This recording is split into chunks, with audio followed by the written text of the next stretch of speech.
പ്രവാചക നബിയുനാ മുഹമ്മദ് മുസ്തഫ സ്വല്ലല്ലാഹു അലൈഹി വസല്ലമ തങ്ങളുടെ റൂഹും അവിടെയുണ്ട്.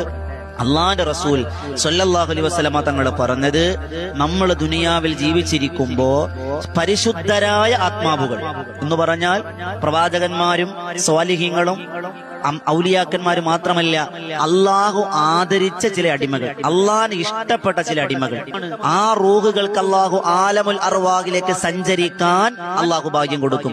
അങ്ങനെ സഞ്ചരിച്ച് അള്ളാഹുവിന്റെ മുത്തായ നബി മുഹമ്മദ് മുസ്തഫ സ്വല്ലല്ലാഹു അലൈഹി വസല്ലമ തങ്ങളുടെ റൂഹ് സ്ഥിതി ചെയ്യുന്ന പരിശുദ്ധമായ ഇടത്തേക്ക് നമ്മുടെ റൂഹ് പോകും. എന്നിട്ടോ മുത്തുനബി സ്വല്ലല്ലാഹു അലൈഹി വസല്ലമ തങ്ങൾ ആ റൂഹിനെ പറ്റി അള്ളാന്റെ പ്രവാചകന്മാരോട്, സ്വാലിഹീങ്ങളോട്, പടച്ച തമ്പുരാനോട്, ഈ മനുഷ്യനെ കുറിച്ച്, ഈ റൂഹിന്റെ ഓണറെ കുറിച്ച് അള്ളാന്റെ റസൂല് നല്ലത് പറയുമെന്ന് നബിയുനാ മുഹമ്മദ് മുസ്തഫ.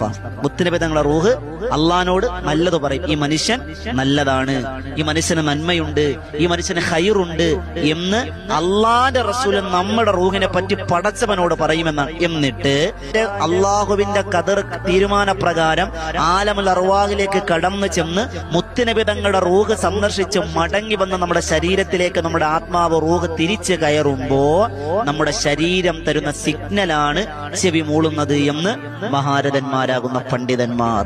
എന്നിട്ട് അവർ പറയണം എന്ന് പറഞ്ഞാൽ, ചെവി മൂളുമ്പോ നമ്മൾ പറയേണ്ട പ്രാർത്ഥന ദക്കറല്ലാഹു ബിഖൈരിൻ മൻ ദക്കറനി. മഹാരഥന്മാർ രേഖപ്പെടുത്തി വെച്ചിരിക്കുന്ന കാര്യമാണ്, വെറുതെ കെട്ടുകഥകളല്ല. ഈ മൊയിലാർക്ക് വരെ പണിയൊന്നുമില്ലേ, ഇതൊക്കെയാണോ പറഞ്ഞു കൊടുക്കുക, ഇതൊക്കെ എവിടെ നിന്ന് കിട്ടുന്ന ഉസ്താദ് എന്നൊക്കെ പറയുന്ന ഒരു കിതാബ് മറിച്ചു നോക്കിൻ.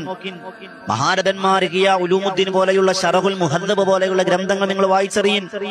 ചെവി തുടിച്ചാൽ എന്താ, കണ്ണ് തുടിച്ചാൽ എന്താ, ചുണ്ട് തുടിച്ചാൽ എന്താ, അവയവങ്ങൾ തുടിച്ചാൽ എന്നർത്ഥം എന്നൊരു വലിയ വിശദമായ വീഡിയോ